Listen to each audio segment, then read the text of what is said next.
Hello everyone, welcome to GS with concept classes. एक important information आप लोगों के लिए ये है कि बीपीएससी ने प्रोजेक्ट मैनेजर के प्रीलिम्स के डेट को चेंज कर दिया है। जो पेपर 8 अगस्त को होने वाली थी उसको खिसका करके 3 अगस्त कर दिया गया है, यानी 5 दिन और कम टाइम मिलेगा आप लोगों को पढ़ने के लिए। तो थोड़ा सा अलर्ट रहने की ज़रूरत है। और अब हम लोग अपने टॉपिक पे आते हैं। हमने बोला था कि हम लोगों को बिहार का बजट, बिहार का इकोनॉमिक सर्वे, इंडिया का बजट और इंडिया का इकोनॉमिक सर्वे चारों सेक्शन को करेंगे तो यहाँ से हमारा 10 क्वेश्चन कवर हो जाएगा, जिसमें हमने बिहार के बजट पर एक वीडियो अपलोड कर दिया था। अब ये बिहार का इकोनॉमिक सर्वे का पार्ट फर्स्ट है। इसके बाद बिहार का इकोनॉमिक सर्वे का पार्ट सेकंड भी हम लोग करेंगे। उसके बाद इंडिया का बजट और इंडिया का इकोनॉमिक सर्वे करेंगे। इन बजट और सर्वे में वैसे वैसे फैक्ट्स पर ध्यान दिया जाएगा जो प्रोजेक्ट मैनेजर और ऑडिटर के एग्जामिनेशन के पैटर्न के अनुसार मैच करते हों। तो आज का हम लोग जो हमारा टॉपिक है उसको हम स्टार्ट करते हैं। आज हमारा बिहार इकोनॉमिक सर्वे का पार्ट फर्स्ट है। ये पार्ट फर्स्ट है जिसमें पहला हमारा जो फैक्ट्स है वो उप मुख्यमंत्री सह वित्त मंत्री तारकिशोर प्रसाद ने अपने कार्यकाल का पहला आर्थिक सर्वेक्षण पेश किया है। आपसे पूछा जाएगा कि इस बार का जो इकोनॉमिक सर्वे था, यानी 2019-20 का जो इकोनॉमिक सर्वे था वो किसके द्वारा पेश किया गया, तो तारकिशोर प्रसाद के द्वारा, और इनका फर्स्ट ये इकोनॉमिक सर्वे था। नेक्स्ट है कि आर्थिक सर्वेक्षण रिपोर्ट में बिहार का विकास दर को 10.5% का दावा किया गया है, जो कि पूरी इंडिया में सबसे ज़्यादा है। ओके, आपसे पूछा जाएगा कि 2019-20 के रिपोर्ट के अनुसार बिहार का जीएसडीपी विकास दर कितना है, तो 10.5%। नेक्स्ट है कि प्रति व्यक्ति आय वर्ष 2011-12 के 34,413 के मुकाबले बढ़ करके 50,735 रुपया हो गया। कहने का मतलब है कि हमारा जो प्रति व्यक्ति इनकम था हमारे स्टेट का, जो 34,413 रुपये था वो बढ़ करके 50,735 रुपया हो गया। नेक्स्ट है राज्य का ग्रॉस फिस्कल डेफिसिट जो है ना, ग्रॉस फिस्कल डेफिसिट 2% दर्ज किया गया है, जो कि अच्छा है। इसको बुरा कंडीशन नहीं माना जा सकता है। इतना डेफिसिट रहना जरूरी होता है किसी भी अर्थव्यवस्था के लिए। स्मार्ट सिटी मिशन के तहत बिहार के 4 शहरों को चुना गया था, जिसमें पटना, भागलपुर, बिहार शरीफ और मुजफ्फरपुर का नाम प्रमुख है। देखिए, भागलपुर और मुजफ्फरपुर को आप एक साथ याद कर लीजिएगा और पटना और बिहार शरीफ को एक साथ। तो क्या हो गया, पटना, बिहार शरीफ, मुजफ्फरपुर और भागलपुर। नेक्स्ट है 2019-20 में बिहार का सकल राज्य घरेलू उत्पाद, जिसे हम लोग जीएसडीपी कहते हैं, वर्तमान मूल्य पर ये हो गया है 6,11,804 करोड़ रुपया। ठीक है, ये कितना हो गया है, 6,11,804 करोड़ रुपया। नेक्स्ट है 2019-20 में बिहार में उर्वरकों की कुल खपत 36.24 लाख था, जिसमें सभी प्रकार के उर्वरकों के बीच में 2019-20 में 62.63 खपत यूरिया का था और 19.68% डाई अमोनियम फॉस्फेट का था। यहाँ से क्वेश्चन बहुत ही अच्छा बनेगा। आपसे पूछा जाएगा कि बिहार में 2019-20 में कुल उर्वरक की खपत कितना थी, कुल उर्वरक की खपत कितना थी, तो 36.24 लाख टन होगा यहाँ पर, जिसमें यूरिया का खपत 62% था और 19.8% डाई अमोनिया फॉस्फेट का। तो ये डेटा को भी याद रखना बहुत ज़रूरी है।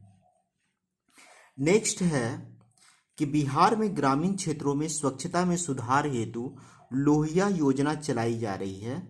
यह योजना केंद्र सरकार का स्वच्छ भारत मिशन का एक हिस्सा है, जिसमें केंद्र और राज्य के बीच 60.40 की हिस्सेदारी की जाती है। इसका लक्ष्य बिहार में स्वच्छता का सर्वव्यापी आच्छादन सुनिश्चित करना तथा खुले में शौचालय मुक्त करने के लिए कृत संकल्प करना है। कहने का मतलब है, आपसे पूछा जाएगा कि लोहिया योजना किससे संबंधित है, तो आपसे बहुत सारा ऑप्शन दिया जाएगा कि वृद्धावस्थाओं को पेंशन देने से संबंधित है या बालिकाओं को पेंशन देने से संबंधित है, किसी भी तरीके का ऑप्शन बनाया जा सकता है। तो आपको याद रखना है, इसमें लोहिया योजना जो है स्वच्छता से रिलेटेड है और इसमें सेंट्रल गवर्नमेंट की जो पार्टिसिपेशन होता है 60 है और स्टेट गवर्नमेंट का जो पार्टिसिपेशन है वो 40% है। ये रेशियो याद रखना है। नेक्स्ट है कि 2019-20 में 163.80 लाख टन खाद्यान्न का उत्पादन का रिकॉर्ड दर्ज किया गया। ये डेटा बहुत इंपॉर्टेंट है। आपसे पूछा जाएगा कि बिहार में खाद्यान्न का उत्पादन कितना हुआ, तो 163.80 लाख टन खाद्यान्न का उत्पादन हुआ था। प्रति व्यक्ति सकल जिला घरेलू उत्पाद आंकड़ों पर बिहार के 3 सबसे गरीब जिला कौन कौन से हैं? ठीक है, यानी प्रति व्यक्ति सकल जिला घरेलू उत्पाद, जैसे हम लोग निकालते हैं ना, जीडीपी निकालते हैं, उसी तरह हम लोग जैसे जीएसडीपी निकालते हैं, ठीक है, उसी तरह हम लोग डिस्ट्रिक्ट लेवल पे भी निकालते हैं। तो इसमें देखा गया इस बार कि किशनगंज को सबसे गरीब जिला घोषित किया गया है। अररिया सेकंड नंबर पे है, सीहोर थर्ड नंबर पे है। तो किशनगंज, अररिया और सीहोर, ये तीनों जो डिस्ट्रिक्ट हैं वो उत्तरी बिहार के जिले हैं, ये भी याद रखना है।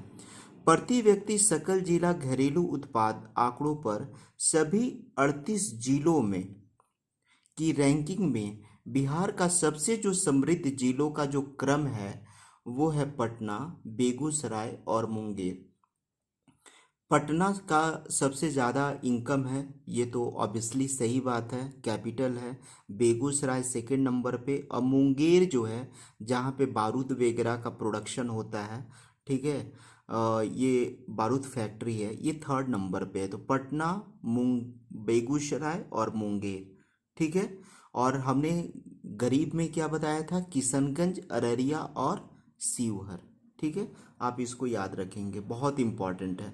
और जो भी अमीर जो डिस्ट्रिक्ट हैं वो उत्तरी बिहार के हैं, दक्षिणी बिहार के हैं। उत्तरी बिहार की गरीबी का कारण बाढ़ को भी माना जा सकता है, जहाँ पर लोग हमेशा प्राकृतिक आपदा के शिकार रहते हैं। हालांकि इसका जो है समाधान बहुत जल्द कर लिया जाएगा, ठीक है, जिससे नॉर्थ बिहार वाले लोगों को भी कुछ राहत मिलना प्रारंभ हो जाएगा, ठीक है। 2019-20 में बिहार सरकार कुल राजस्व प्राप्ति का 30.2% खर्च जो है कर्मचारियों के वेतन तथा सेवानिवृत्त कर्मचारियों के पेंशन पे करता है। आपसे पूछा जाएगा कि बिहार सरकार के इकोनॉमिक सर्वे के अनुसार जितना भी राजस्व प्राप्ति होता है, रेवेन्यू रिसिप्ट्स होता है, उसका सबसे ज़्यादा किस पे खर्च होता है? तो कर्मचारियों के वेतन और सेवानिवृत्ति पे खर्च होता है और 30.2% है। नेक्स्ट है कि बिहार में क्षेत्रीय ग्रामीण बैंकों की संख्या वर्तमान में कितना है? 2 है। पहले सितंबर 2020 के पहले जो था इसकी संख्या 3 थी क्षेत्रीय ग्रामीण बैंक का। इसमें 2 क्षेत्रीय ग्रामीण बैंक हैं, फर्स्ट दक्षिणी बिहार की ग्रामीण बैंक और दूसरा उत्तरी बिहार ग्रामीण बैंक, ठीक है। मतलब एक नॉर्थ बिहार में है और एक साउथ बिहार में, याद करना इजी है। वर्ष 2019-20 के सर्वे के अनुसार भारतीय स्टेट बैंक की सर्वाधिक संख्या है। हमारे बिहार में सबसे ज़्यादा जो ब्रांचेज है वो भारतीय स्टेट बैंक का है। अगर आपसे क्वेश्चन पूछा जाएगा कि किस बैंक का है, तो भारतीय स्टेट बैंक का। नेक्स्ट है, बहुत ही इम्पॉर्टेंट है, वर्ष 2019-20 में प्राथमिक क्षेत्र में सर्वाधिक गिरावट दर्ज की गई थी तथा तृतीय क्षेत्र में सर्वाधिक वृद्धि देखी गई। सकल राज्य घरेलू उत्पाद की क्षेत्रगत वृद्धि दरों में तृतीय क्षेत्र का वृद्धि 8.5%, जबकि द्वितीय का 8.2% तथा प्राथमिक क्षेत्र का 3.6%। अगर आपसे पूछेगा कि 2019-20 के इकोनॉमिक सर्वे के अनुसार बिहार में सबसे तेजी से विकास करने वाला क्षेत्र कौन सा है, तो वो तृतीय क्षेत्र है। देख रहे हैं ना, 8.5% का ग्रोथ यहाँ दिखा रहा है, लेकिन द्वितीय क्षेत्र जो है मात्र 8.2% है।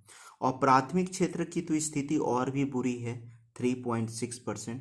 प्राथमिक क्षेत्र में क्या क्या आ जाता है? एग्रीकल्चर, फिशरीज, मत्स्य पालन, ठीक है, जल कृषि, मुर्गी पालन, बकरी पालन इत्यादि प्राथमिक क्षेत्र में अंतर्गत आ जाते हैं। तो इसका जो दर है, जीडीपी का जो विकास दर है सकल घरेलू उत्पाद में, ये काफ़ी कम है, याद रखना है।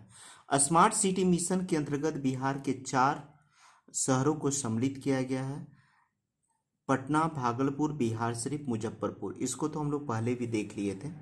वर्ष 2019-20 में सकल राजकोषीय घाटा सकल राज्य घरेलू उत्पाद जीएसडीपी का 2% है। इसको याद रखना, बहुत इंपॉर्टेंट डेटा है कि जो सकल राजकोषीय जो घाटा है वो सकल राज्य घरेलू उत्पाद जीएसडीपी का 2% था। ठीक है, नेक्स्ट हम लोग आते हैं वर्ष, अच्छा नेक्स्ट में हम लोग आते हैं 7 निश्चय योजना में। ओके, 7 निश्चय योजना में स्वच्छ गांव और समृद्ध गांव कार्यक्रम के तहत कौन से घटक शामिल किए गए हैं? देखिए, 7 निश्चय योजना जो 2 है, इसके जितने भी आयाम हैं, सारे आयाम का नाम याद रखना है। उसमें एक आयाम है स्वच्छ गांव और समृद्ध गांव, जिसमें इतने सारे कंपोनेंट्स को ऐड किया गया। सोलर स्ट्रीट लगाना, गांव में सोलर स्ट्रीट लगवाएंगे। ठोस और तरल अपशिष्ट का प्रबंधन, कचड़ों का प्रबंधन करना है। पशु और मत्स्य संसाधन का विकास करना है, और हर तरफ फाइबर के तहत इंटरनेट का व्यवस्था करना है। तो स्वच्छ गांव और समृद्ध गांव के अंतर्गत इतना सरकार काम करेगी: सोलर स्ट्रीट का, अपशिष्ट प्रबंधन का, पशु संसाधन का विकास का, और घर तक फाइबर तक इंटरनेट कनेक्टिविटी का। नेक्स्ट है कि मई 2020 में लॉकडाउन के दौरान सबसे ज़्यादा प्रवासी मजदूर गुजरात से हमारे यहाँ आए थे। लगभग 3.7 लाख लोग लौटे थे, और 2 लाख लोग महाराष्ट्र से तथा 2.3 लाख लोग पंजाब से आए थे। आपसे ये क्वेश्चन पूछा जा सकता है कि बिहार में जो लॉकडाउन हुआ था 2020 में, सबसे ज़्यादा लोग कहाँ से आए थे प्रवासी लोग मजदूर? तो गुजरात से आए थे, महाराष्ट्र का इसमें सेकेंड स्थान था, और पंजाब से थर्ड स्थान था। वर्ष 2019-20 में बिहार में 2,898.8 करोड़ यूनिट था। बिहार में वर्ष 2019-20 में बिहार में जो बिजली का जो प्रोडक्शन था ना, यहाँ पे आप लोग कर लीजिएगा, बिजली का जो प्रोडक्शन हुआ था 298.8 करोड़ यूनिट था। नेक्स्ट है, बिहार में 74% श्रम शक्ति अपनी आजीविका के लिए कृषि और सहवर्ती कार्यों में संलग्न है। अगर आपसे पूछेगा कि बिहार में कितने प्रतिशत लोग जो है प्राइमरी सेक्टर, प्राथमिक क्षेत्र से जुड़े हैं, तो 74% है। प्राथमिक क्षेत्र में क्या क्या आ जाते हैं? तो कृषि और सहवर्ती कार्य आते हैं। ठीक है, नेक्स्ट है कि वर्ष 2019-20 में चावल के उत्पादन में 3 प्रमुख जिला कौन है? तो रोहतास है, औरंगाबाद है, और कैमूर है। ये तीनों का नाम याद रखना है, रोहतास, औरंगाबाद और कैमूर। आपको बताना है कि रोहतास का लिटरेसी के मामले में, साक्षरता के मामले में बिहार में क्या पोजीशन है। आप इसको कमेंट बॉक्स में अगर मन करे तो आप ज़रूर जवाब दीजिएगा। नेक्स्ट है, पटना का प्रति व्यक्ति सकल जिला घरेलू उत्पाद सबसे गरीब जिला कौन सा है? सीवर से 6 गुना से ज़्यादा है। कहने का मतलब है कि पटना का जो सकल जिला घरेलू उत्पाद है, एक डिस्ट्रिक्ट के अंतर्गत एक वर्ष में जितना भी वस्तुओं और सेवाओं का उत्पादन होता है, उसका जो मौद्रिक मूल्य होता है, उसी को सकल जिला घरेलू उत्पाद कहते हैं। तो वो सीवर से कितना गुना ज़्यादा है? 6 गुना ज़्यादा है। बिहार में प्रति व्यक्ति ऊर्जा का उपभोग कितना है? तो 332 किलोवाट घंटा है, 332 किलोवाट घंटा है। नेक्स्ट है कि वर्ष 2019-20 में सकल राज्य घरेलू उत्पाद जीएसडीपी में कृषि और सहवर्ती क्षेत्र का हिस्सा कितना था? 18.7%। देखिए, यहाँ पे 2-3 चीज़ हम लोगों ने पढ़ा। फर्स्ट में क्या पढ़े थे कि 2019-20 में कृषि के क्षेत्र में, कृषि में और सहवर्ती क्षेत्रों में कितने परसेंट लोग इन्वॉल्व हैं? तो 74% लोग इन्वॉल्व हैं, मतलब काम कर रहे हैं, रोजगार मिला हुआ है 74% लोगों को। और एक चीज हम लोगों ने क्या पढ़ा था कि सकल जिला घरेलू उत्पाद में प्राथमिक क्षेत्र का जो वृद्धि है मात्र 3.8% था, इसमें 18.7% है योगदान जीएसडीपी में। कोविड-19 महामारी के दौरान बिहार राज्य सरकार ने 2000 में प्रत्येक दिहाड़ी मजदूरों को 2000 रुपया दिया। ये भी फैक्ट बहुत इंपॉर्टेंट है। आपसे पूछा जाएगा कि कोविड-19 महामारी में बिहार सरकार के द्वारा कितना दिहाड़ी मजदूरों को दिया गया जब हमारे बिहार में लौट रहे थे, तो 2000 रुपया। नेक्स्ट है कि वर्ष 2020-21 में बिहार सरकार की संचित निधि से सर्वाधिक व्यय किस सेक्टर पे हुआ?